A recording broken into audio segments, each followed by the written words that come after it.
Bajaj finance पे एक शक्ति दत्ता शुभांकर साहब का सवाल आया है, ये ऐड करना चाह रहे हैं बजाज फाइनेंस को, तो वो बोनस स्प्लिट की खबरें भी आ रही हैं बोर्ड मीटिंग में, तो क्या इसी ट्रिगर को देखकर ये खरीदारी करें या अवॉइड करें अभी?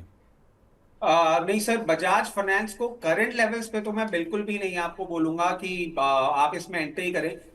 बहुत अच्छा रनअप दे दिया है, बट अभी फॉर द टाइम बीन आप थोड़ा सा वेट करें। मैं ये भी नहीं कह रहा हूं कि क्या ये स्टॉक यहाँ से खत्म हो गया, नहीं खत्म नहीं हुआ है सर। मतलब मूवमेंट खत्म हो गया, नहीं मूवमेंट नहीं खत्म हुआ है।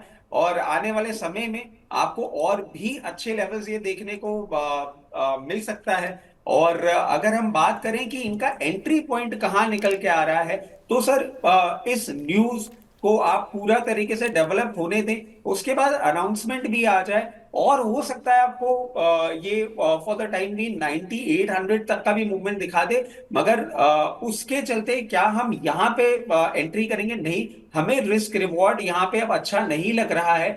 इसको कूल ऑफ होने दीजिए, और कूल ऑफ होने के बाद जब आपको कंफर्टेबली ये नियर अबाउट 8400 के आसपास मिले, वहां से अपनी धीरे धीरे करके आप पोजीशन बनाना चालू करिएगा। और फर्दर डाउनसाइड मिले तो और हम पोजीशन ऐड करेंगे। अब इतने रनअप के बाद एक सेंस ऑफ कंफर्ट नहीं मिल रहा है कि यहाँ पे फ्रेश पोजीशन बनाई जाए। या तो कंपनी का अनाउंसमेंट आ जाए, उसके बाद स्टेबिलिटी, या फिर लोअर लेवल्स पे जाए, वहां पे फ्रेश पोजीशन। हम्म। तो आपको एक राय दी गई है। साईं प्रवीण साहब का एक और सवाल आया है, वो अब टाटा टेक के बाद पूछ रहे हैं कि इंडीजीन में क्या करें। ये भी एक यूनिक बिजनेस मॉडल की कंपनी है, फार्मा और आईटी दोनों स्पेस को लेकर, क्या करना चाहिए इसमें? देखिए, इंडीजीन की अगर हम बात करते हैं तो सर इनका फार्मा और आईटी दोनों में है। ये एक रिसर्च देते हैं इंटरनेशनल अपने क्लाइंट्स को, जो फार्मा मार्केट से रिलेटेड होते हैं। इसमें अगर ये एंट्री पॉइंट ढूंढ रहे हैं तो करंट लेवल्स ठीक लग रहे हैं सर। 560 रुपए के आसपास से ये एक एंट्री अपनी चालू कर सकते हैं। और अगर स्टैगर्ड मैनर में एंट्री ये ढूंढ रहे हैं तो 560 से चालू करें, 530 520 तक अपनी ये पूरी एंट्री का एक मतलब पाइन का पूरा अपना क्लियर कर सकते हैं वहां पे। और फिर अगर अपसाइड की बात करें तो जैसे ही ये काउंटर मूवमेंट चालू करेगा, इमीडिएट अपसाइड 680 तक दिखता है, तो वहां पे चाहे तो प्रॉफिट बुक करें। और अगर मध्यम अवधि के लिए होल्ड करें तो फिर 720 740 तक का लेवल भी इनको देखने को मिल सकता है। तो 720 740 तक के लेवल्स भी यहाँ पे आते हुए दिखाई पड़ सकते हैं, तो आप इसको अदरवाइज भी ध्यान रख सकते हैं। अनिर्बान साहब कोलकाता से पूछ रहे हैं, सन फार्मा 1560 रुपए के दाम पे खरीदारी है, टाइम लिमिट कुछ नहीं है इनके पास, प्रॉफिट बुक कर लें या बने रहे? सर अगर टाइम लिमिट कुछ भी नहीं है तो फिर सन फार्मा में क्यों करंट लेवल्स पे प्रॉफिट बुक कर? इन्होंने बाइंग प्राइस अपनी क्या बताई है सर? इन्होंने बाइंग प्राइस 1560 बताई है। 1560 की अगर बाइंग प्राइस बताई है तो फिर मैं इनको सजेस्ट करूंगा कि प्रॉफिट बुक करंट लेवल्स पे नहीं, 1890 से चाहे तो अपना ये प्रॉफिट बुकिंग चालू कर सकते हैं। और 1940 1960 तक ये चाहें तो कंप्लीट एक बार, क्योंकि प्रॉफिट बुकिंग की ही बात कर रहे हैं, तो इन दो लेवल्स के बीच में अपनी प्रॉफिट बुकिंग ये कंप्लीट कर सकते हैं।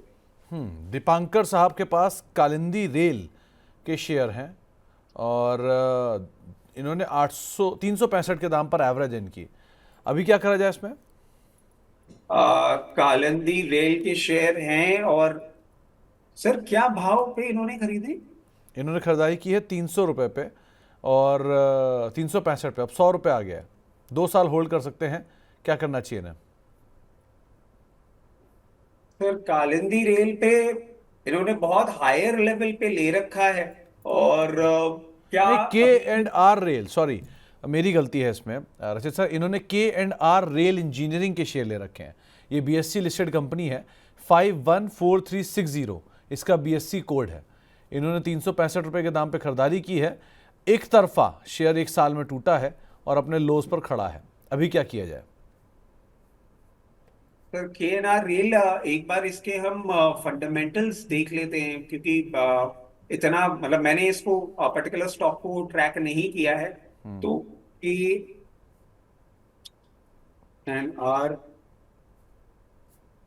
इसमें I am pretty sure Sumit sir आपने जरूर कुछ इस पे स्टडी किया होगा। सर बट मैं सर 300। देखिए सर, मैं इतना ही समझ पा रहा हूँ कि कोई कंपनी जो 9 करोड़ रुपए की सेल करती है और उसका 365 करोड़ रुपए का मार्केट कैप है, सो वहीं से आधी चीज़ें क्लियर हो जाती हैं। जिस कंपनी में 2022 में प्रमोटर की हिस्सेदारी 75% थी, 2025 तक आते आते 44% बची है।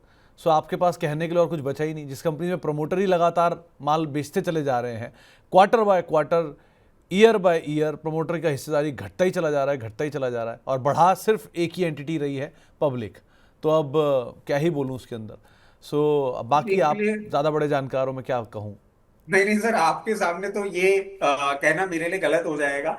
वो बात अलग है कि अभी आप जहां जिस टेबल के कॉर्नर पे, मैं जिस टेबल के कॉर्नर पे हूं, उस नहीं पे एक फर्क है। बट जानकार सर आप बड़े थे, हैं और रहेंगे। नहीं उस नहीं बात सर। पे तुम कभी डिनाई नहीं कर सकते। बट बिल्कुल सही, मतलब आप जब मैं आप ये डिस्कशन कर रहे थे तो मैंने भी इसकी डिटेल खोल के देखी। सर बहुत ज्यादा सिचुएशन खराब है, और मैं इनको यही चीज बोलूंगा कि प्लीज यहां से एग्जिट करें। जो भी आपका कैपिटल निकल रहा है उसको कहीं और पार्क करें।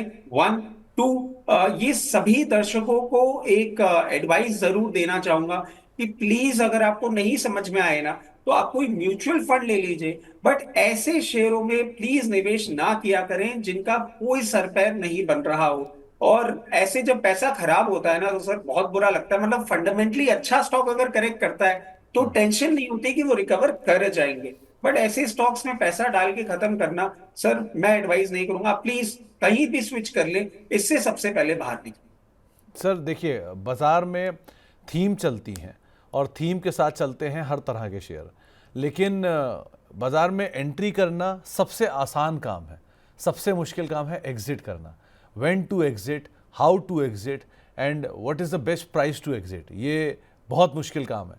तो इसीलिए आपको कभी भी मौका मिले आप एग्ज़िट करिए, और दूसरा जो अच्छे शेयर आपको मिले उनको इकट्ठा करिए, वो ज़्यादा बेटर है। आगे बढ़ते हैं। प्रेम कुमार साहब हमारे साथ मौजूद है जलंधर से बातचीत करने के लिए। प्रेम जी नमस्कार। नमस्कार सुमित सर। नमस्कार प्रेम जी। हाँ, अच्छा सर, मेरी एक सवाल है एनएचपीसी पर। ओके। मेरे 2750 शेयर है सर एनएचपीसी का।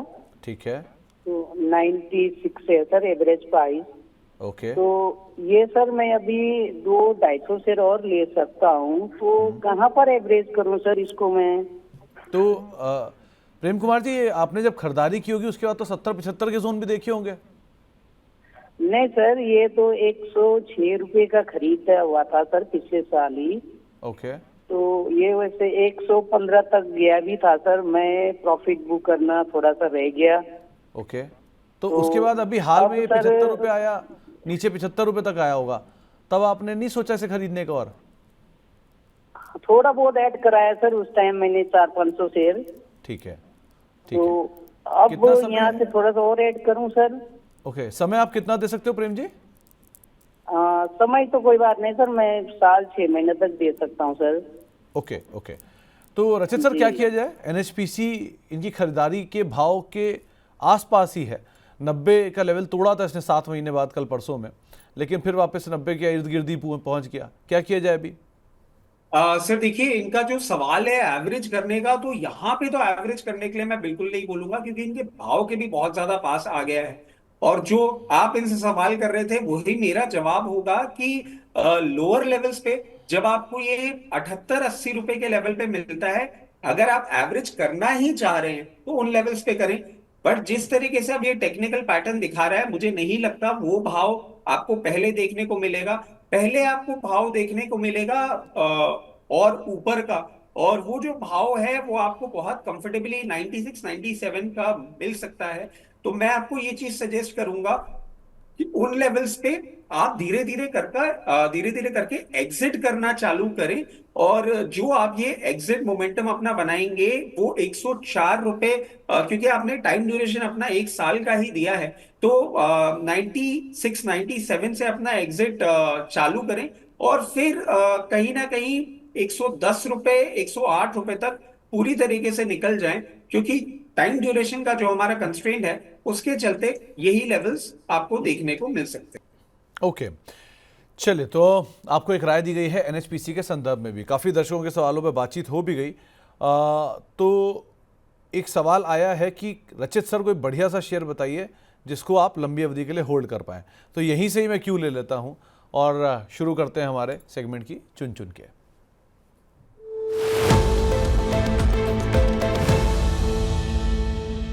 रचित सर क्या चुना आज आपने? सर देखिए, आज के लिए मतलब लंबी अवधि का तो नहीं, बट हाँ एक ट्रेडिंग बेट अच्छी देखने को मिल रही है। हमने बात भी करी थी अभी बीएससी, और बीएससी के बाद हमने सीडीएसएल की बात करी थी। सर वही उसी फैमिली से एक शेयर उठा के लेकर आया हूँ आज, CAMS computer age management services limited. और ये करंट लेवल्स पे अट्रैक्टिव लग रहा है। अगर हम एक फोर्थ नाइट या एक मंथ के इन्वेस्टमेंट की बात करें तो ये एक अट्रैक्टिव ट्रेडिंग बेट लग रही है लेवल्स पे, और करंट लेवल्स पे आप इसमें पोजीशन अपनी बना सकते हैं। अगर स्टॉप लॉस की हम बात करें तो 3960 का स्टॉप लॉस होगा। 4040 पे हम एंट्री कर सकते हैं, 3960 का स्टॉप लॉस। और टारगेट की अगर हम बात करें तो 4280 का पहला टारगेट होगा और फिर 4400 का दूसरा। तो 4400 तक के दूसरे टारगेट्स के लिए आप अगर नज़र बनाना चाह रहे हैं तो ये एक और बीएससी फैमिली का स्टॉक जिसके ऊपर आप नज़र बना के रख सकते हैं। रचित सर, आप कार्यक्रम में शामिल हुए, आपका बहुत बहुत शुक्रिया। जाने से पहले कोई डिस्क्लेमर? सर बिल्कुल, देखिए जितने भी स्टॉक्स हमने डिस्कस किए हैं, और ये मैं सुमित सर के शो में बोल सकता हूँ, उसके बहुत सारे प्रोडक्ट्स हम यूज करते हैं, और उसके साथ साथ हो सकता है मेरे पर्सनल अकाउंट में, हमारी फैमिली अकाउंट में और क्लाइंट अकाउंट में उनकी पोजीशन हो सकती है।